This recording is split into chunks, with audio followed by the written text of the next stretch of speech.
श्री सरस्वती मैया की जय, श्री कृष्णचंद्र भगवान की जय। आज हम चर्चा करेंगे हमारे भारत में चल रही कुछ गणित ज्योतिष के संबंध में। हमारे यहाँ जो महाविद्यालय हैं, वेद विद्यालय, महाविद्यालय, वैदिक यूनिवर्सिटी, धार्मिक यूनिवर्सिटी कई संचालित हैं। कई स्थानों पर संचालित होने के बाद भी इन वेद विद्यालयों में सिद्धांत गणित पढ़ाई जाती हैं। सिद्धांत गणित के अंतर्गत आता है सूर्य सिद्धांत। सूर्य सिद्धांत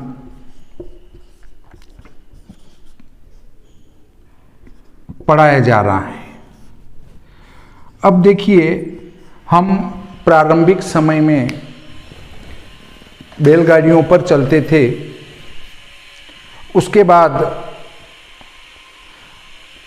गैस स्टीम वाली बसें आई थी। हमने बैलगाड़ी से उसको अच्छा माना। बैलगाड़ी से आवागमन बंद कर हमने उसको अपनाया। फिर डीजल से चलने वाली गाड़ी आई, उसको अपनाया। हमने रेल को अपनाया। उसके बाद हमने हवाई जहाज, हेलीकॉप्टर को अपनाया। परंतु आज हम जो बड़े बड़े महाविद्यालयों में पढ़ते हैं, वहाँ सूर्य सिद्धांत पढ़ाया जा रहा है।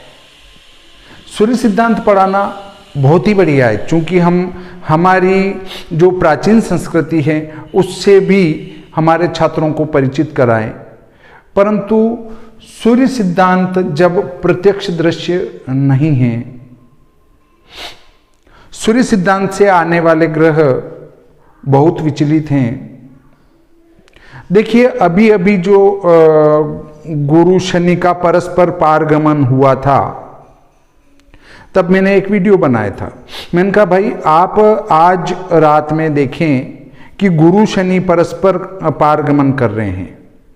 यह दृश्य गणित से संभव है। अब आप कहेंगे साहब वो तो सायन ग्रह हैं, सायन में सिद्ध में आ रहे हैं तो निर्यण में भी सिद्ध में आना चाहिए। क्योंकि मान लो आज एप्रोक्स आज के अयनांश मान लेते हैं हम 24, 8 और 45 आज के अयनांश मान लेते हैं। अगर गुरु में से 24, 8, 45 अयनांश घटेंगे तो शनि में से भी 24, 8, 45 ही घटेंगे।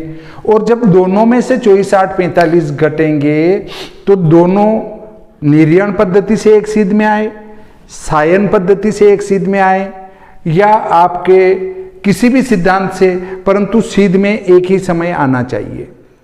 अब आपके गणित से जब हम प्रत्यक्ष देख रहे हैं तो वो एक सिद्ध में आ रहे हैं। अब आप कहेंगे देखने के लिए ये सही है, गणित के लिए वो सही है।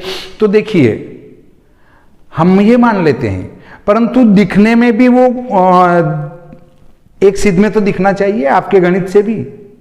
और आगे पीछे दिख रहा है तो क्यों दिख रहा है? आपके हिसाब से भी एक सिद्ध में इसी दिन आना चाहिए जब हमको प्रत्यक्ष दिख रहा है। मान लेते हैं कि हमारे दृश्य गणित से गुरु और शनि यहाँ एक सिद्ध में आ रहे हैं। आप कह रहे हैं देखने के लिए ये सही है, गणित के लिए वो सही है। तो गणित के लिए मान लो आपका गुरु यहाँ आ रहा है और शनि यहाँ आ रहा है, तो दोनों एक सिद्ध में तो आना चाहिए।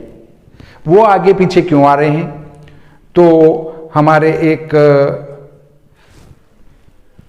उन लोगों ने वीडियो देखा होगा, तो फिर उनने एक नया तरीका निकाला। हमारे एक विद्वान हैं, उनका फोन आया था राजकिरण जी का। आगे कुछ नहीं बताऊंगा, क्योंकि भारत में बहुत सारे राजकिरण जी मिलेंगे आपको, और इसलिए आप उनको ढूंढ नहीं पाए। तो मैं बता रहा हूँ, उनने फ़ोन किया, सर आप जो कह रहे थे वो सही है, परंतु वो सभी ग्रहों के लिए सही है, सूर्य चंद्र के लिए सही नहीं है। मैंने कहा क्यों साहब, सूर्य चंद्र के लिए कोई स्पेशल नियम लागू होगा? तो उन्होंने ग्रंथों में ये लिखा है कि जो है तिथि तो जो है हमारी वो सूर्य सिद्धांत से आने वाली ही ग्रहण करनी चाहिए। बिल्कुल आप कह रहे हैं वैसा ग्रहण कर लेते हैं। अब वहां भी सिद्ध में आने वाला आपको बताता हूं तरीका, तब आपके पास क्या उत्तर है उसको ढूंढ के रखें। देखिए, ग्रहण हो रहा है तो ग्रहण कब होगा? जब सूर्य, चंद्र और पृथ्वी एक सिद्ध में होंगे। अब उसका जो मध्य है, ग्रहण का मध्य है, वो एक समय पर आना चाहिए। मान लो हम दृश्य गणित से कह रहे हैं कि साहब ये तीनों एक सिद्ध में 12:05 पर आएंगे। आप कह रहे हैं साहब कि 1 बजे आएंगे, तो देखने के लिए ये सही है, मान लेते हैं देखने के लिए ये सही है, तो 1 बजे आपके गणित से भी ये एक सिद्ध में तो होना चाहिए। आगे पीछे क्यों हो रहे हैं? हाँ, हमको दिख रहे हैं तब ये एक सिद्ध में है।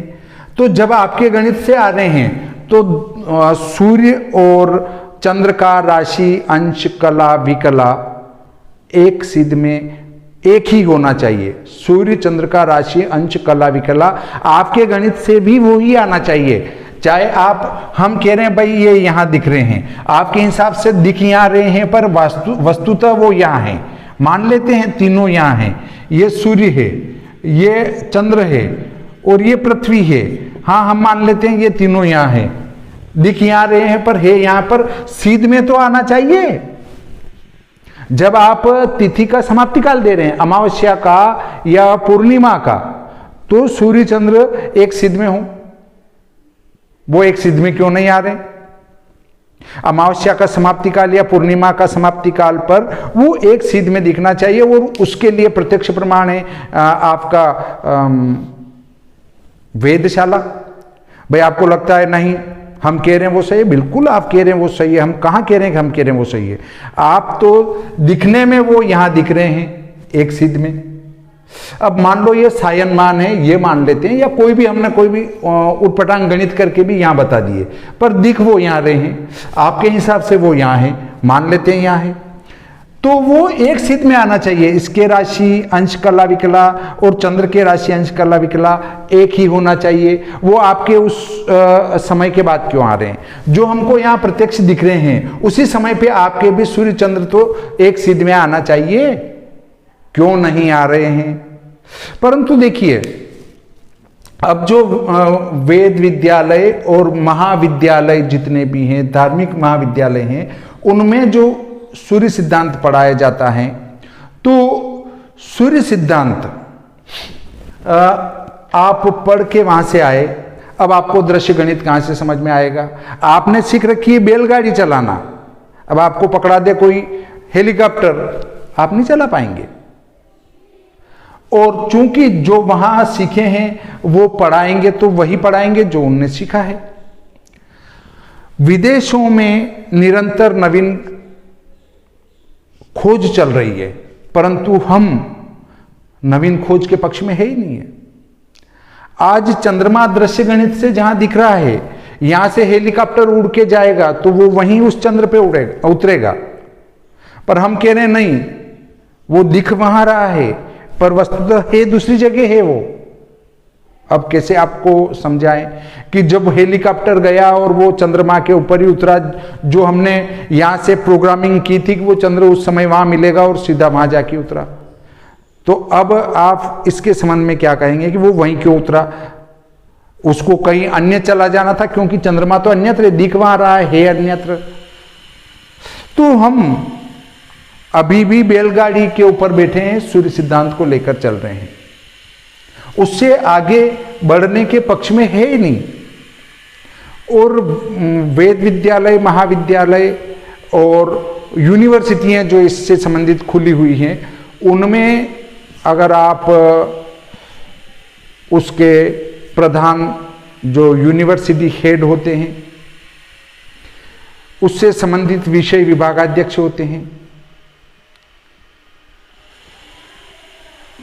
कुलपति जो होते हैं, उनसे आप जाकर इस संबंध में चर्चा कर रहे हैं कि सर ये श्रीमान ये सूर्य सिद्धांत स्थूल हो चुका है, आप इसकी जगह दृश्य गणित को महाविद्यालय में चालू करें तो वो इस संबंध में आपको कोई जवाब नहीं देंगे और बात भी नहीं करेंगे वो।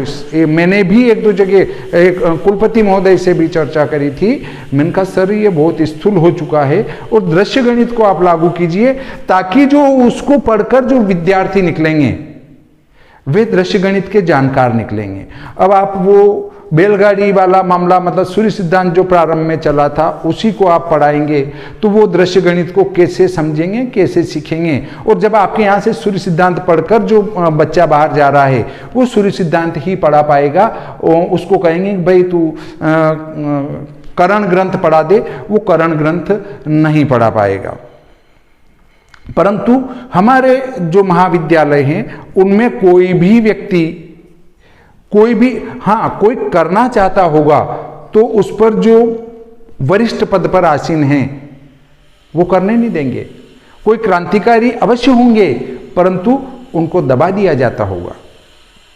तो आप मेरे इस वीडियो को देखकर कुलपति महोदय, ज्योतिष के विभागाध्यक्ष महोदय आदि को ये बार बार कहें, निवेदन करें उनसे। और हमारे भारत सरकार से भी निवेदन किया जाए कि ये जो सूर्य सिद्धांत आप पढ़ा रहे हैं बिल्कुल पढ़ाएं, इसमें कोई दो राय नहीं है, अवश्य पढ़ाना चाहिए। क्योंकि ये हमारे प्रारंभिक ज्योतिष की पुस्तक हैं जिसने सबसे पहले हमें उंगली पकड़ के चलना सिखाया। हमारी सर्वप्रथम गुरु माता है, उसने हमें उंगली पकड़ के चलना सिखाया। कहा ये तेरे पिताजी हैं, ये तेरे अंकल हैं, ये तेरी नानी है, ये तेरी मामी है, ये सब माँ ने सिखाया। परंतु हम माँ को ही पकड़ के नहीं बैठे रह सकते हैं। अधिक उन्नति के लिए हमने फिर स्कूल देखा, स्कूल से महाविद्यालय देखा और विदेश में पढ़ने गए। पर हम यहाँ क्या है, उस माँ को ही पकड़े बैठे हैं जो सबसे पहले हमें दिखाने वाली थी रास्ता। हाँ, इस माता जी को भूलना नहीं है, सूर्य सिद्धांत को हमें याद रखना है। तो स्नातक में 3 वर्ष होते हैं। दृश्य गणित तो बहुत क्लिष्ट है। भारत में लगभग कह सकते हैं हम कि 95% या 98%, 98% व्यक्ति दृश्य गणित को नहीं पढ़ा पाएंगे। अब उसके बाद बची केतकी ग्रह गणित, भी दृश्य के नजदीक हैं। केतकी ग्रह गणित, ज्योतिर्गणितम, इनको स्नातक में पढ़ाया जावे और ज्योतिर्गणितम को स्नातकोत्तर प्रथम वर्ष में और द्वितीय वर्ष में सूर्य सिद्धांत को लिया जावे तो बहुत ही सुंदर व्यवस्था हो सकती है। परंतु हम इस संबंध में कोई भी परिवर्तन करने के पक्षधर नहीं है। हम वही बैलगाड़ी को ही सही मान रहे हैं कि बैलगाड़ी सही है। हम उससे आगे उन्नति करना नहीं चाहते हैं। अब देखिए, विदेशी जो विद्वान हैं, ज्योतिष भारत से वहां गई, सूर्य सिद्धांत भी यहां से वहां गया। उन्होंने पढ़ा, इस सूर्य सिद्धांत को पढ़ा, सूर्य सिद्धांत के आधार पर उन्होंने निरंतर वेद करा। निरंतर वेद करने के बाद में उनने नवीन सूत्रों का आविष्कार किया। यह नहीं कह सकते कि उनने सूर्य सिद्धांत को नगण्य कर दिया हो। सूर्य सिद्धांत के आधार को लेकर और वो ग्रह कहाँ विचलित हो रहे हैं, उनके ऊपर कौन कौन सी शक्तियां आकर्षण प्रतिकर्षण बल लगा रही है, उनका अध्ययन करके उनने और भी सूत्रों का निर्माण किया। और सूत्रों का निर्माण करने के बाद में उनने प्रत्यक्ष दृश्य गणित को बना लिया। अब देखिए, मैं आपको एक बात और बता दूं कि दृश्य गणित एक कोरी कल्पना मात्र है। कैसे? प्रति वर्ष जो आकाशीय पिंड हैं, एक शास्त्र में लिखा है कि ये जो आकाशीय पिंड हैं ईश्वर की सृष्टि में आते हैं और इनको अधिक समय तक गणितीय सूत्रों में बांधकर नहीं रखा जा सकता है। हम गणितीय सूत्रों से जो ग्रहों को सिद्ध करते हैं वो उनके ऊपर 100 साल, 200 साल, 500 साल, 1000 साल तक तो लागू हो सकते हैं, परंतु उससे ज्यादा आप उनको गणितीय सूत्रों में बांधकर नहीं रख सकते। इसलिए यह दृश्य गणित एक कल्पना मात्र है, क्योंकि दृश्य गणित से भी हम गणना करें तो मान में थोड़ा थोड़ा अंतर आवेगा।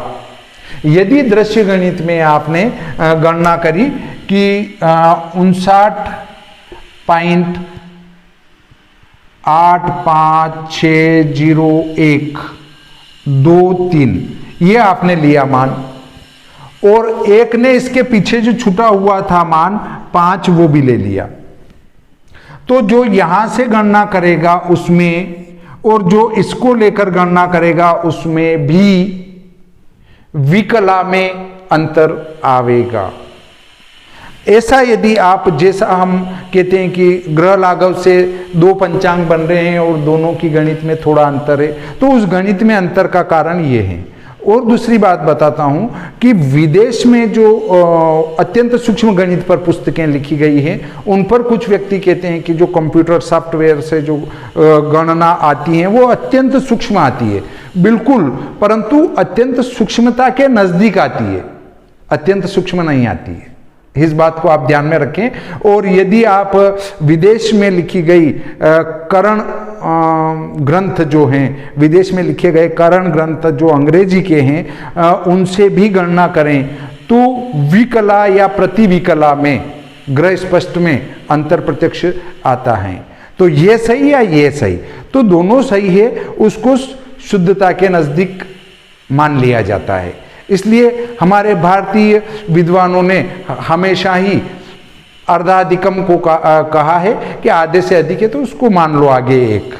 तो ऐसे जो है विदेशी ग्रंथ दृश्य के बिल्कुल नजदीक हैं, उनको पूर्णतया शुद्ध नहीं कह सकते हैं, उनसे दिखेगा, परंतु सेकंड या प्रति सेकंड में भी अंतर आता है, परंतु अवश्य आता है।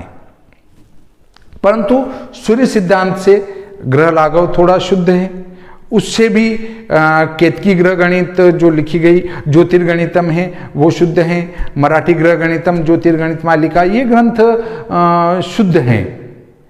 और उससे भी ज़्यादा जो विदेश में लिखे गए अंग्रेजी माध्यम के ग्रंथ करण ग्रंथ हैं वो और बिल्कुल दृश्य गणित बताते हैं।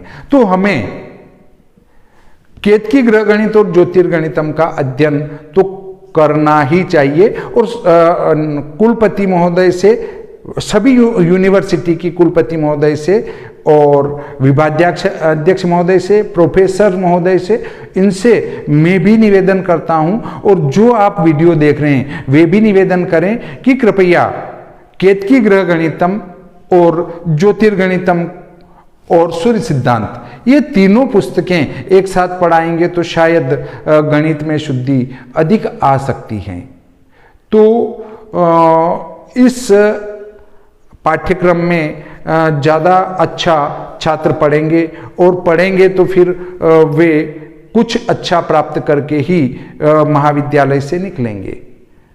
परंतु ये मैं एक सलाह दे रहा हूँ, ऐसा होना संभव नहीं दिखता है, परंतु मैं चाहता हूँ कि भारत की एक कोई यूनिवर्सिटी, एक कोई महाविद्यालय ऐसा निकले जिसमें केतकी ग्रह गणित, ज्योतिर्गणित, सूर्य सिद्धांत और दृश्य गणित जो अंग्रेजी माध्यम की है विदेशी, ये सब पढ़ाए जाएं, तो शायद उस महाविद्यालय से निकलने वाले छात्र हैं वो बहुत प्रबुद्ध और एक तरफा विद्वान उस महाविद्यालय से निकलेंगे, जैसे कि भारत में नगण्य व्यक्ति होंगे जो ऐसी यूनिवर्सिटी, ऐसे महाविद्यालय से निकलने वाले छात्र होंगे। तो शायद दृश्य में और हमारे प्राचीन सिद्धांत में अंतर आपको इन सूर्य चंद्र ग्रहण से, गुरु शनि से अच्छा समझ में आ चुका होगा। तो मैं आशा करता हूँ कि आप भी महाविद्यालय को एक एक पत्र लिखकर अवगत करवाएं कि श्रीमान हमारी इच्छा है कि केतकी ग्रह गणितम और ज्योतिर्गणितम भी महाविद्यालय में अध्ययन के लिए रखी जावे, और हो सके तो विदेशी जो अंग्रेजी पद्धति की जो पुस्तकें हैं, भले ही अगर अंग्रेजी समझ में नहीं आवे तो उनका हिंदी रूपांतरण करवाकर, और राष्ट्रभाषा जो चल रही है उसमें ग्रंथों का कार्य किया जावे तो वो ज़्यादा उपयुक्त रहेगा। क्योंकि अगर आप संस्कृत में लिख डालते हैं और कोई समझ नहीं रहा है तो ऐसा ग्रंथ लिखने से भी कोई मतलब नहीं है। अगर आप अंग्रेजी में लिख डालते हैं और उसको सामान्य छात्र समझ नहीं पा रहा है तो उसका कोई औचित्य नहीं निकलता है। जो ज्योतिष की भी परीक्षा होती है, मान लो वरिष्ठ कक्षाओं की, तो उनको भी मातृभाषा में करवाया जाए तो ज़्यादा छात्र इसका लाभ उठा सकते हैं। क्योंकि एक बार एक गुरुजी अपने छात्र से कहते हैं, हे चेले, हे छात्र, हम संस्कृत पढ़ रहे हैं तो हमें संस्कृत में ही बातचीत करना चाहिए, क्यों तुम हिंदी में बात करते हो। तो क्या होता है कि गुरुजी और चेले दोनों एक कुएं पर जाते हैं, पानी पीने के लिए उतरते हैं। गुरुजी का पैर फिसलता है और वो कुएं में गिर जाते हैं। वो कहते हैं कि हे चेले, आवाज लगा, ये हल चलाने वाले दौड़ के आए और मुझे उठाएं। तो वो कह रहे हैं, चेला जी, रे रे हलपतियों मम गुरुकूप मध्य। तो हल चलाने वाले ये सोच रहे हैं कि शायद कोई विक्षिप्त व्यक्ति खड़ा है जो चिल्ला रहा है व्यर्थ में। फिर गुरुजी ने कहा कि देश काल परिस्थिति के अनुसार आचरण कर बेटे, और ये बोल कि मेरे गुरुजी कुएं में गिर गए हैं, उनको निकालो सभा के। तो फिर चेला जी कहते हैं, रे हल चलाने वाले भाइयों, मेरे गुरुजी कुएं में गिर गए हैं, इनको शीघ्रता से आप आकर निकालिए। तो वो जोर से जब कहता है तो सब हल चलाने वाले अपने हल छोड़ छोड़ कर आते हैं, और चूंकि उनमें आत्मीयता, प्रेम भाव होता है, और वो शीघ्रता से गुरुजी को कुएं से निकाल देते हैं।